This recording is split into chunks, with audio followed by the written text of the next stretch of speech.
USB port. Here's a closer up view. What we did was we stuck our thumb drive in, and now we're at this screen. Now what we're going to do is we're going to hit the USB, and we're going to actually see our patterns here. This we have actually 4 patterns, 1 inch, and we have then 2 inch. We're going to select the 2 inch. We're going to select that one, and then what you're going to want to do is you're going to want to hit this up arrow, and basically what it does is it imports it into the machine. And now we're going to hit the adjust, go to layout, and what we're going to want to do is we're going to want to bring them down a little bit, and for our design we want to rotate him 90 degrees.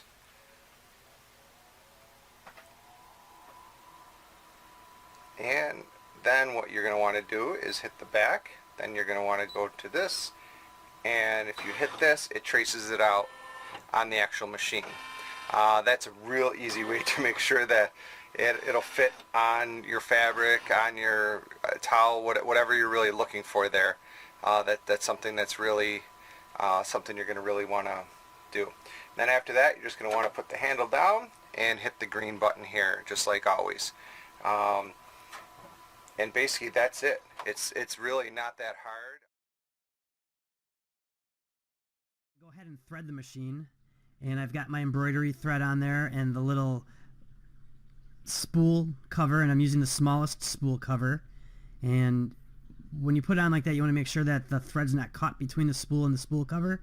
But now you just lay in your threading and you just follow the directions. 1 through that slot, and then down and around and up, and now I'm going back down again. So you follow 1 through 2, and you can see 3 here at the bottom, and I'm going to fish it up again through 4.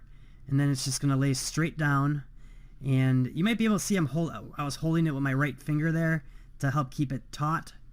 It makes it a little easier to thread when you've got a tension on it. But now we've got it down through 5 here, and 6 is this little finger that attaches right above the needle that will help keep the thread tight to the needle while it's going up and down.